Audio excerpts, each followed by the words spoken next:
Oh, that's so nice.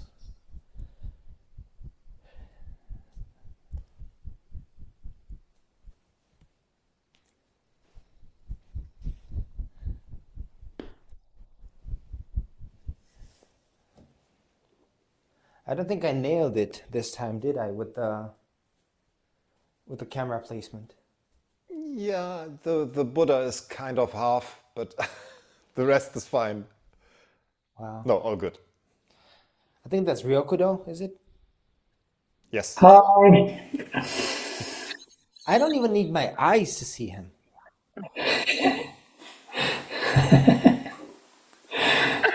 There I am. I recognized you immediately.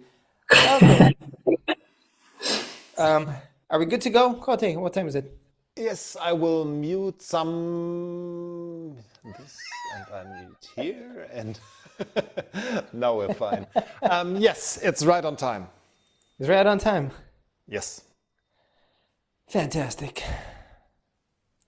I'm hoping that others will come in a second, hopefully, but otherwise, we're gonna get started as usual.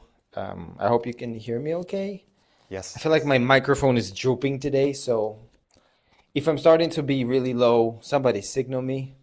Also, welcome everyone to this October Fusatsu. Wonderful.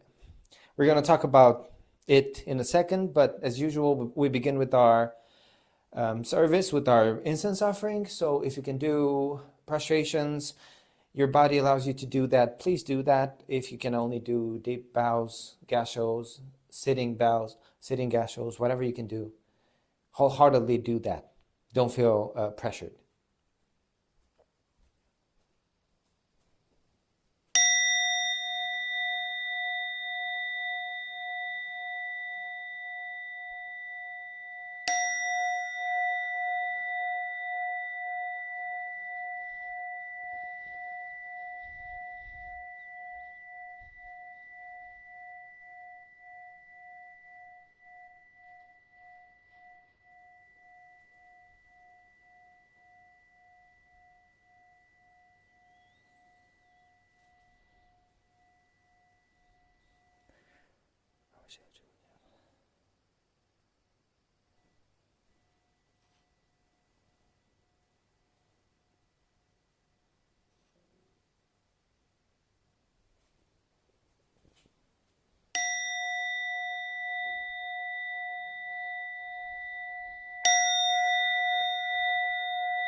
I think all of you here are familiar with how the ceremony goes, so let's get right down to it.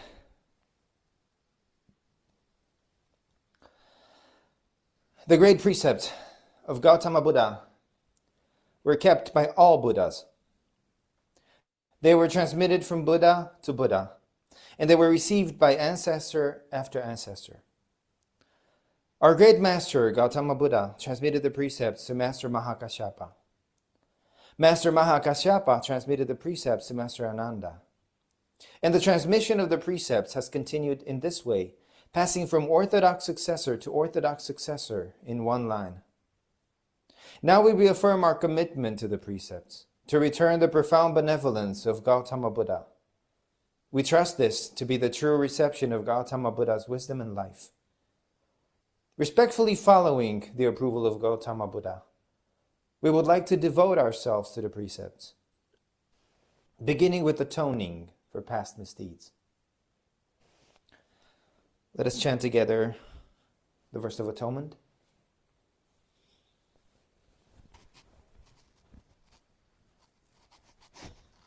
Thank you.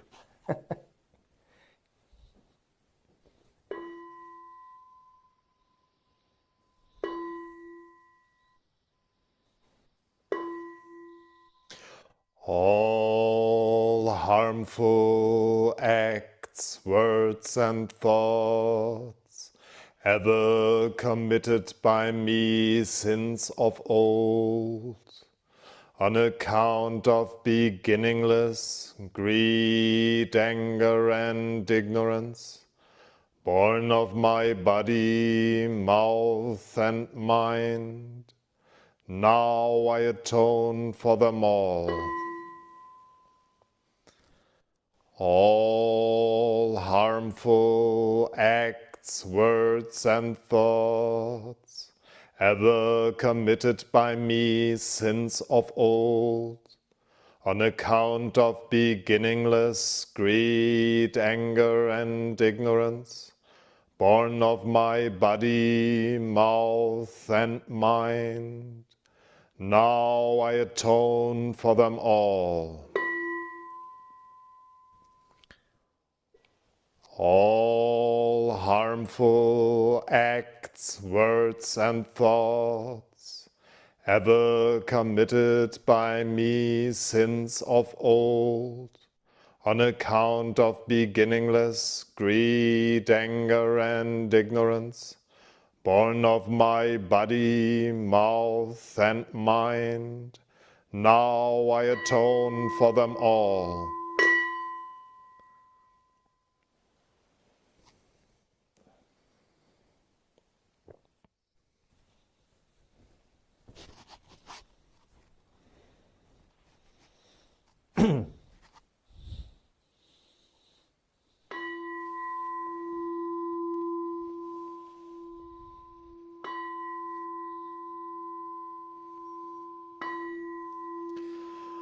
Homage to the 7 Buddhas of the past. Homage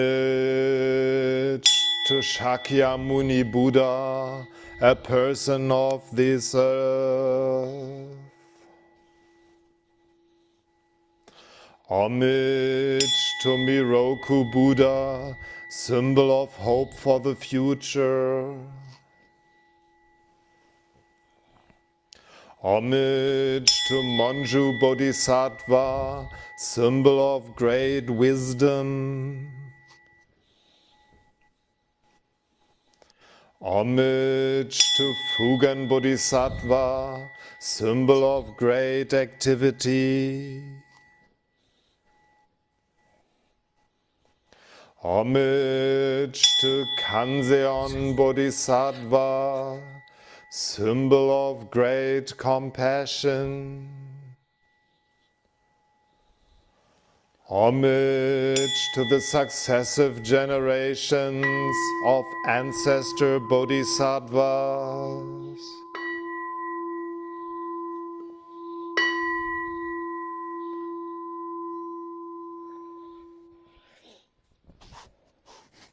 Please have a seat. If you were not already seated.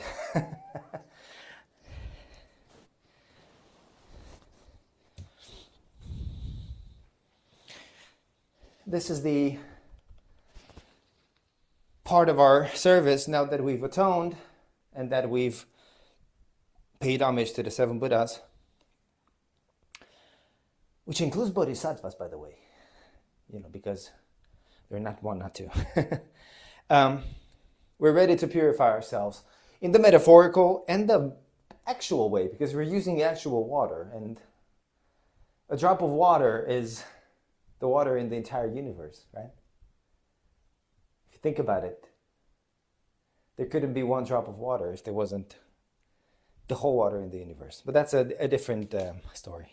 I think Jundo would probably talk about that in one of his books. So if you have your water and your leaf or foliage or fingers, as usual, we're going to dip our leaf in water and purify ourselves, sprinkling ourselves 3 times.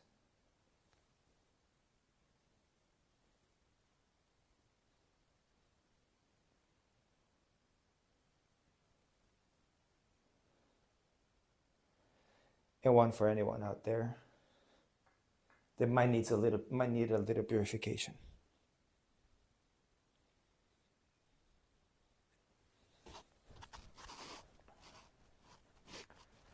Are you all clean? Let me see. Okay, good.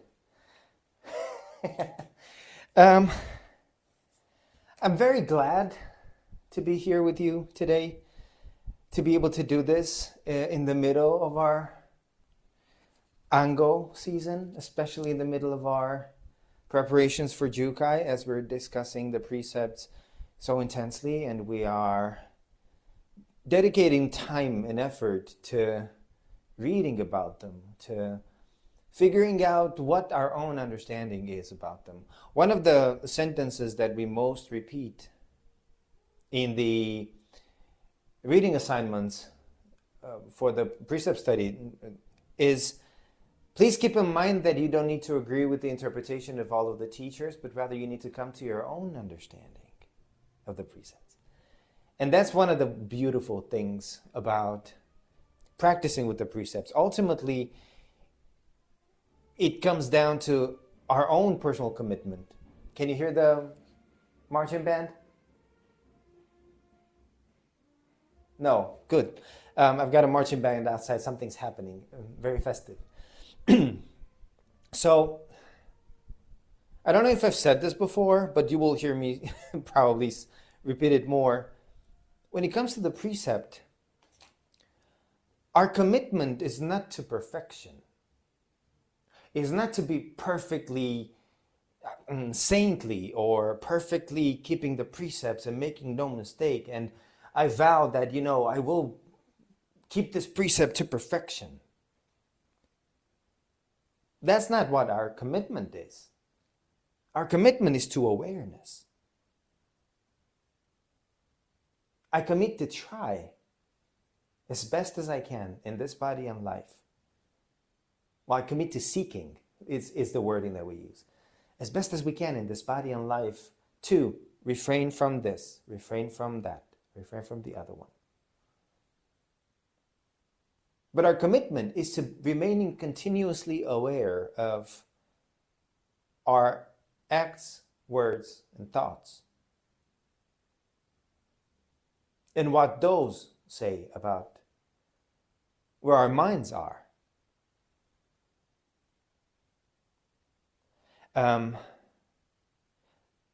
Throughout this month of October, we're going to be studying together 3 of the precepts. And we're now down to the nitty-gritty of them. This is not about the big, ample, wide, all-encompassing precepts like refrain from evil or do what's good.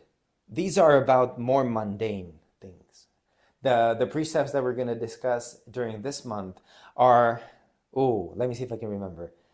Not lying, not stealing, and I want to say no sexual misconduct.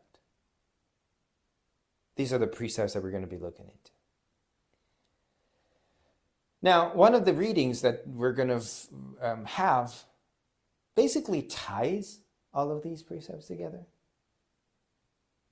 And that's another aspect of them. Like, why do we need a codified system? Why do we need to have specific precepts? Why don't we just say, refrain from evil, do what's good, or realize the Buddha way? We could say that because if we stop to really think about it, there's not a single precept that we can practice with in isolation. Thinking about the ones this month, no lying, no stealing, no sexual misconduct. I'm pretty sure that in a matter of 20 seconds, any one of you could draw a line that connects lying to stealing to sexual misconduct, and how they are in more than one way blending with each other. So then why divide them? Well, at least in my experience and practice and understanding of them, dedicating a little bit of time and attention to one particular thing might help our, easily distracted minds to uncover something about that thing. It might allow us to work with one aspect in particular. Although if we turn it to another side, there's something else on it. But right now we're focusing on this side of this jewel, and we're just polishing this side of it. Right? And then if I turn it, I'm like, right? I want to say it's kind of like if we're in a dark, very dark room, and I have this super powerful flashlight. There's an object there that I want to have lit up. I point the flashlight at it. What it does is it creates this blinding cone of light, which puts that thing into our attention, into our field of vision. Everything else is sort of like obscured by that light. But what happens? In that moment, I'm blind to everything around me, so I will stumble. I will bang my head, my toes onto something that I cannot see anymore. And I guess in a way, hyper-focusing like that when we're practicing with something in particular, one precept, is going to inevitably bring up all the others because they are interconnected. And so I hope that throughout this month, you're going to really take your time with the reading assignments. You're going to not just look at what someone else had to say about how to practice with those precepts, but you're going to make them your own and realize that really there is no comparison between how one person practices with the precepts and how another person practices with the precepts. Because what makes me stumble is not what makes you stumble. What challenges me might not be challenging someone else. And so there's no point in me comparing myself to someone else or pointing the finger at someone else and going, they're not doing the right thing. That's not how you practice. That's not how you keep that precept. None of your business. You focus on yourself. So I'm hoping that throughout this month we can do that. We can really focus on understanding the nuances, the different faces, the different shades that are within these precepts, and seeing the wonderful connecting threads that make them really inseparable from each other. And that way we can more wholeheartedly commit to them when the time comes to either commit to them for the first time or recommit to them like we're doing here. That's all I had to say. Thank you very much for putting up with it. I apologize if I misled anyone with anything that I said there. That being said, we're going to go to real words of wisdom.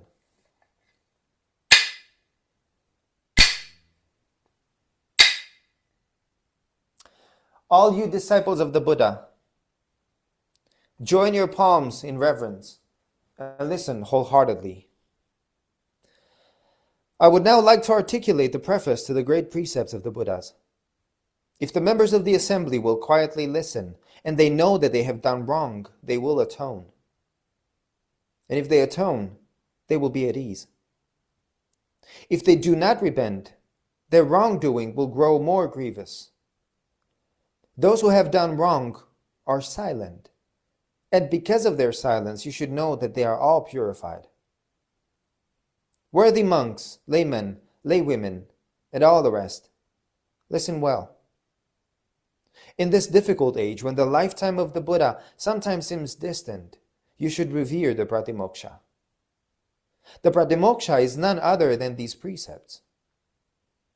When you observe these precepts, it is like darkness meeting with light. It is like someone poor attaining a treasure. It is like someone who is ill being healed. It's like a prisoner being released from his chains. Like a traveler who is able to return home. You should know that these rules are the great teacher for this assembly of people, no different from the presence of the Buddha in the world here and now. Thoughts of fear are difficult to produce. Unwholesome thoughts are difficult to give rise to. Therefore, a sutra says, do not trivialize minor misdeeds as if they're not problematic. Drops of water, although tiny, will gradually fill a large basin. A single instant of wrongdoing can lead you to fall into a hell of uninterrupted suffering. Once you lose your human body, you may not get another one for 10,000 kalpas. Just as a galloping horse passes by swiftly, one's physical strength will not remain. The transience of human life goes beyond the mountains and seas. Even if something remains for the duration of one day, it will be quite difficult to hold on to it tomorrow. Members of the assembly should each energetically advance their own minds. Be careful not to be lazy, negligent, drowsy, or arbitrary. In the evening, you must gather your thoughts and focus them firmly on the three treasures. Don't take as being a waste of time the effort to deepen your repentance for those of later generations. Members of the assembly, each of you in your own minds should carefully rely on these precepts and discipline yourselves to the practices that accord with the Buddha's teachings. Let us together reaffirm our commitment to the precepts. Today I reaffirm my commitment to seek as I can in this body and life to avoid doing harm, to seek as I can in this body and life to live in a helpful and helping way, doing good, to seek as I can in this body and life to live for the benefit of all sentient beings, to seek as I can in this body and life to refrain from the killing of life, to seek as I can in this body and life to live in generosity and refrain from taking that which is not given, to seek as I can in this body and life to refrain from misusing sexuality and all desire, to seek as I can in this body and life to refrain from false and malicious speech, to seek as I can in this body and life to refrain from intoxication in its many forms, to seek as I can in this body and life to refrain from unconstructively criticizing the errors and faults of others, to seek as I can in this body and life to refrain from praising oneself and judging others, to seek as I can in this body and life to refrain from stinginess and bestowing the Buddhist teachings and all precious things, to seek as I can in this body and life to refrain from all anger, to seek as I can in this body and life to refrain from disparaging the three treasures, Buddha, Dharma, Sangha.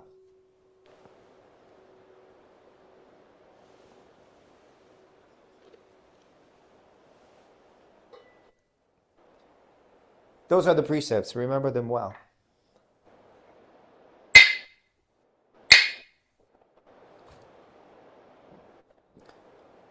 One second, Kote.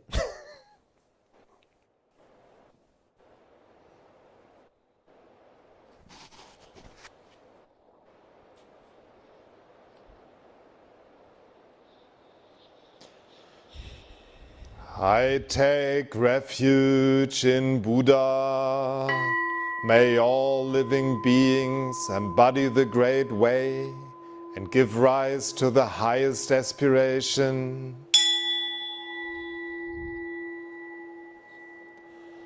I take refuge in Dharma.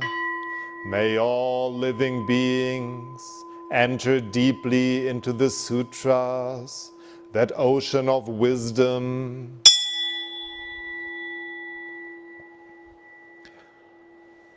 I take refuge in Sangha. May all living beings support harmony in the community, free from all hindrances.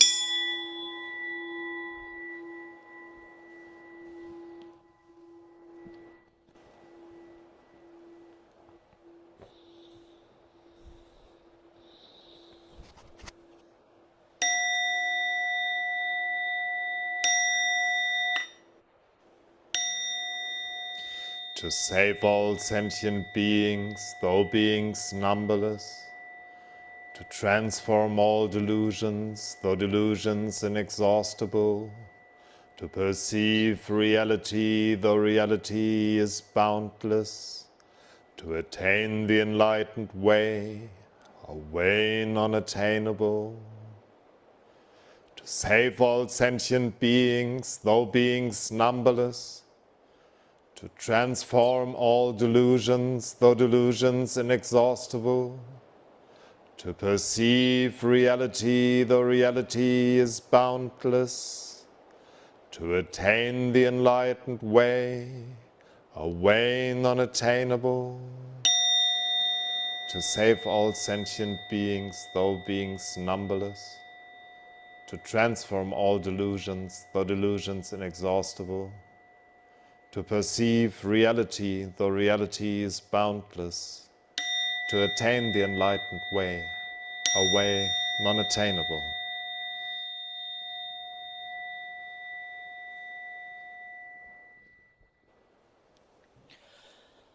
Abiding in this ephemeral world, may we exist in troubled, mighty water with purity like a lotus. Nothing escapes the boundless mind. Thus we bow to Buddha.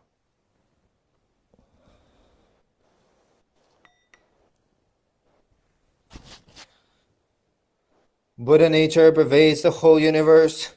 Reality existing right here now. In reaffirming our commitments to the precepts, we dedicate our sincere efforts to Shakyamuni Buddha, Honored One, the historical Buddha and teacher, to the all-pervading and everlasting three treasures, to all arhats and bodhisattvas, mahasattvas, and their relations throughout the Dharma worlds. May we all realize and live the enlightened way together.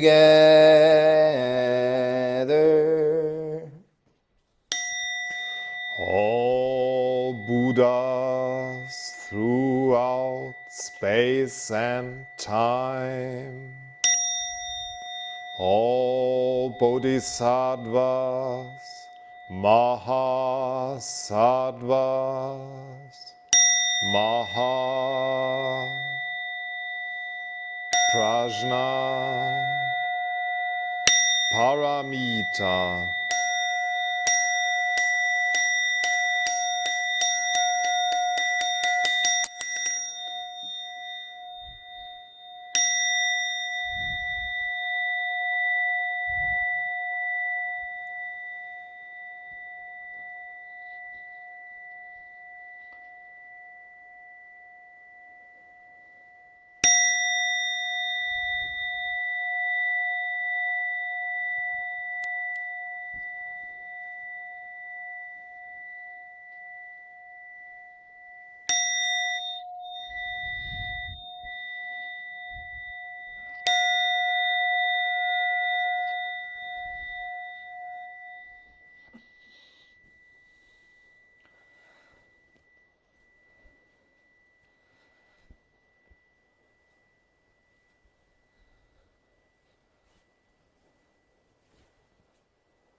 Thank you very much, everyone.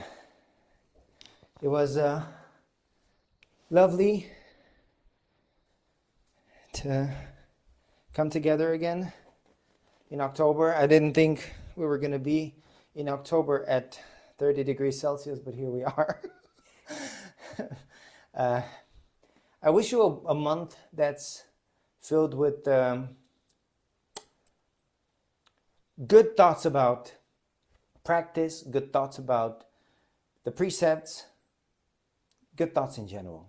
That's, empathy, compassion, kindness, all those things. And be gentle with yourselves as you keep your commitments. They're important, but they're adjustable. So don't cling too tight to them. And that's it. We'll see you. I'll see you around for sitting, for practice, for discussions, and next month for hopefully a more, temperature with better temperature Fusatsu, that I don't die here. Yes. By the time we end this, the robes are stuck to my skin. Every time I go down to do a prostration, the kimono gets stuck to my knee. So when I get up, it just raises everything. It's wonderful. Have a good rest of your day. On that note. Enjoy, you too. Thank you. I appreciate all of you and your diligent and serious practice. Bye. Thank you, everyone. Thank you so Bye much. bye bye. Bye, everyone. Ciao ciao.